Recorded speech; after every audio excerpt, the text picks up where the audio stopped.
All right, students, welcome to our new week. It's President's Day. It's snowy outside, at least here in Aberdeen. I know not all of you are here in Aberdeen, but anyway, this week is about copyright and fair use, and actually the next week as well is about copyright and fair use. So in this next unit, we learn about copyright and fair use and how these affect teaching and learning in the digital age, and also how they affect you as perhaps teachers or educators or someone who might be training somebody.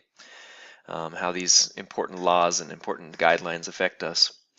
And so to that effect, you'll have some readings here about copyright, different readings. Make sure that as you read these, you're taking notes because you're going to have to create this awe-inspiring copyright poster. And that's due not this week, but next week. You also have a video to watch about some open license media. It's quite a nice video, an introduction to a lot of the open license media, multimedia that's out there. And then you'll have some copyright-free resources that you can link to on the wiki, the class wiki, that you can look at. And these are nice resources because they are copyright-free, and in other words, you don't have to, you're not restricted by the copyright, so you can use them for a lot more things than you could otherwise with copyright, as you'll be learning about. And then finally this week there's a discussion, but you'll want to get on this discussion quickly because to become a technology leader you'll need to be able to share about technological tools and resources. So for this week's discussion, you're going to record a 3 to 5 minute screencast using the website called screencast-o-matic.com about a technology app, tool, website, or resource that you have found useful in your own teaching and other experience, and that you don't think many other teachers or professionals know about. So a screencast is basically a recording of your computer screen with your voice on top of it. And you're going to share about this tool, introduce your chosen tool, discuss its main features, and then provide a real-world example of how it could be used for teaching and learning. And then try to use your best, most exciting radio announcer voice for this assignment and introduce yourself at the start. It's also good if you have it to use a headset and microphone to record your voice rather than just a built-in laptop microphone, and be sure to record in a quiet room. That way it's nice and a clean and crisp, clear sound.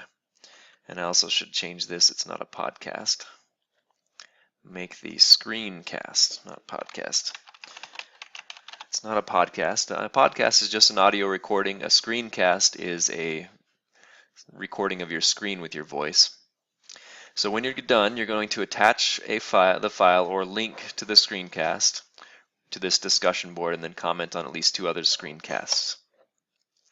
And that will round out all of your work for today, or for this week that you have to do.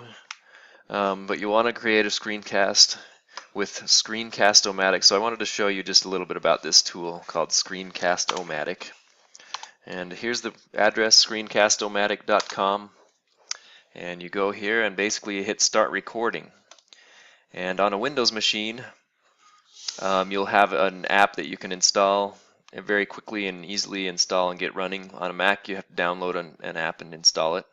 In this case, I'm already recording using Screencast-O-Matic, so that's why it says already open. And then you'll want to choose some options when you record to have full screen and to hear your voice on the screencast. And then you'll want to go to the tool or app or whatever it is that you want to record about and then share about it. So again, you'll want to do those things. Now if you do have any trouble with this screencast, it's usually pretty self-explanatory and works pretty well as long as your microphone's ready before you start. Then things work really well. But if you do have any questions or troubles, just send me an email and I'll help you out with getting it started on different types of systems. So that's what we have going for this week. I hope you enjoy it. It'll be something that you'll want to start working on soon, though, to create that screencast. It does not have to be about the topic for this week, which is copyright. Instead, you're just going to pick a tool, website, or resource that you've found useful. And probably what I'll do too is I will provide you with a list of tools that teachers in South Dakota have shared that they use quite often. And that can help spark your interest and maybe have you choose one of those if you're having a hard time choosing one as well. So I'll probably put a link right in this assignment right here to that as well. So, okay, well that's about it. So